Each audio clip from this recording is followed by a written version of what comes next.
പ്രതിപക്ഷ നേതാവിനെയും പാർട്ടി സെക്രട്ടറിയെയും പാർട്ടിയിലെ അണികളും നേതാക്കന്മാരും ചോദ്യം ചെയ്യാണ് നേതൃത്വത്തെ. അത് തെമ്മാടിത്തരമല്ലേ?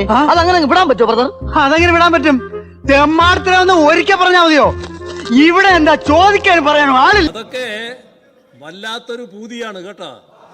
എന്റെ അമ്മക്ക് എന്തൊരു പെർഫോമൻസ്. ഇവിടെ ഞാനോ ഞങ്ങളോ കാര്യങ്ങൾ വ്യക്തമായി പറഞ്ഞാലേ എനിക്ക് മനസ്സിലാവും. ആദ്യമായിട്ട് നേരിടുന്നതല്ല. നല്ലോണം ചിരിക്കുന്നില്ലേ? ചിരിക്കുന്നവർ നല്ലോണം മനസ്സിലായിക്കോ. നിങ്ങളെല്ലാം പിന്താങ്ങിക്കൊണ്ടിരിക്കുന്ന വലതുപക്ഷ മാധ്യമങ്ങള് കൊത്തിക്കീറി വലിച്ചു നടക്കുകയായിരുന്നു. അന്നൊന്നും നമ്മളൊക്കെ തകർന്നു പോയിട്ടില്ല കേട്ടാ. അതൊക്കെ കണ്ണീരിൽ കുതിർന്ന ഒരു കഥയാണ് ചേട്ടാ. കരിക്കുലം ഫ്രീഡത്തിൽ തൊടാൻ സമ്മതിക്കില്ല. ഇതൊക്കെ എന്ത് ദ്രോഹാടോ. സത്യം നമുക്ക് രണ്ടു കൂട്ടർക്ക് അറിയണല്ലേ, പിന്നെ ആരെ കാണിക്കാനാണ് ഈ സെലക്ഷൻ ഓഫ് സ്കൂൾസ് ഞങ്ങൾ ചെയ്യും, ഗവൺമെന്റ് ചെയ്യും. ആ ഒരു സിലബസിലും തൊടാൻ കേന്ദ്ര ഗവൺമെന്റിനെ സമ്മതിച്ചുകൊണ്ടുള്ള ഒരു നെഗോസിയേഷനും പറഞ്ഞു.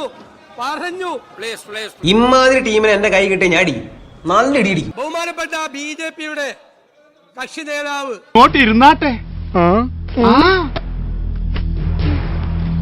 പറഞ്ഞു 63 സീറ്റുമായിട്ട് കോൺഗ്രസ് വന്നിരിക്കുകയാണ് അധികാരത്തിൽ. 63 സീറ്റ്. ഇത് തമ്മിത്തല്ലി പിളരും, പുതിയ കേരള കോൺഗ്രസ് ഉണ്ടാവുന്നൊക്കെ പറഞ്ഞു. എന്തോ എങ്ങനെ ശരി, 3 നേതാക്കന്മാരാണ് നിങ്ങൾ ജയിച്ചു വന്നത്. നിങ്ങൾ 3 പേരും തമ്മിൽ നല്ല യോജിപ്പാണല്ലോ. ഒരു കയ്യബദ്ധം നാറ്റുകരുത്.